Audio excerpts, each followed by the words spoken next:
सौभाग्यर कथा आज शिक्षक श्री रंजित कुमार प्रधान मोर प्रकाशित अभिनव सृष्टि एक गपकंठिल गल्प बहिर चतुर्थ गल्प जातीय फूल ताकू से आपण मान शुणा जाउछंती।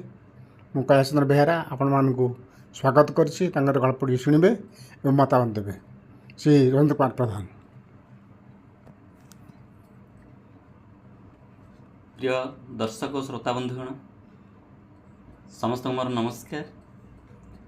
आज मु श्री रंजित कुमार प्रधान ओडिशार जनाशुना सुसाहित्यिक कवि स्वरूप कैलाश चंद्र बेहेरा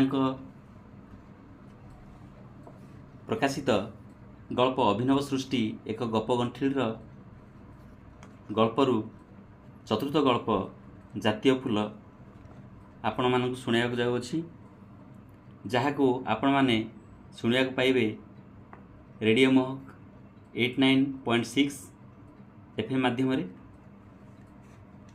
यह शुणी सारा पर आपण माने निजस्व मतामत देवे। जय जगन्नाथ। जातीय फूल बहु पूर्व कालर कथा।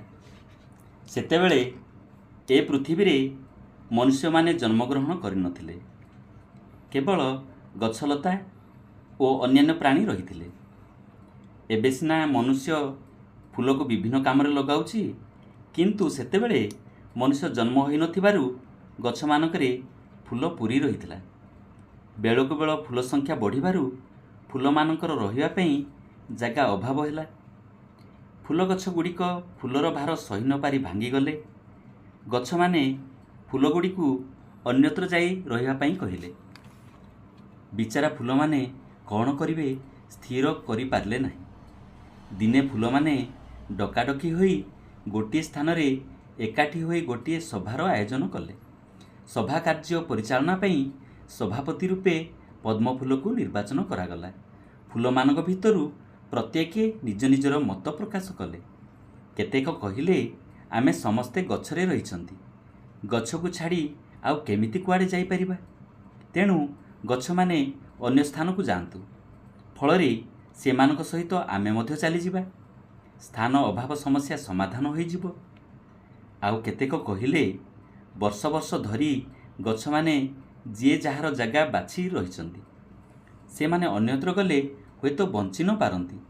से मानक सहित आमे माने गले गछ माने मले आमे माने मध्य मरि जिबा।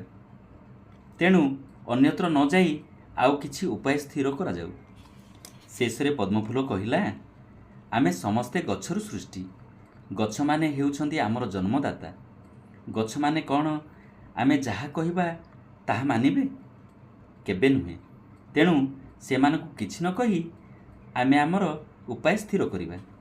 मु भाबुछि आंभ मानक मध्यरु केतेक फूल जदि स्थलभाग छाड़ी जलभागरे रहन्ते ताहेले आउ जागार अभाव रहंता नाही। जे माने स्थलभाग छाड़ी जलभागरे रहिबाकू राजी अछंती कहंतु। पद्मफूलर कथा शुणी केही किछि उत्तर देले नाही, कारण स्थलभाग छाड़ी जलभागकू जिबाकू काहार हेले इच्छा नथिला। समस्तंकर निरुत्तर देखि पद्मफूल कहिला, ठीक अछि, तुम्भमानंक भितरु जदि केही स्थलभाग छाड़ी जलभागकू जिबाकू इच्छा करूना हो ताहेले मोर ज्ञाति कुटुंब नहीं मु जलभागकू चली जाउछि। यह कही पद्मफूल निजर ज्ञाति कुटुंब कई फूल, नीलकई, लिली और अन्यान्य केतेक छोट छोट गछ मानकू बुझाई सुझाई जलभागकू चलीगला। ता सहित ज्ञाति परिजन मध्य सेही दिन ठारू जलभागरे बास कले। समस्ते पद्मफूलर त्याग देखि धन्य धन्य कहबाकू लागिले। पद्मफूलर सिना स्थलभाग छाड़ी जलभागकू चलीगला, किंतु तार खाद्य संग्रह रे असुविधा हैला।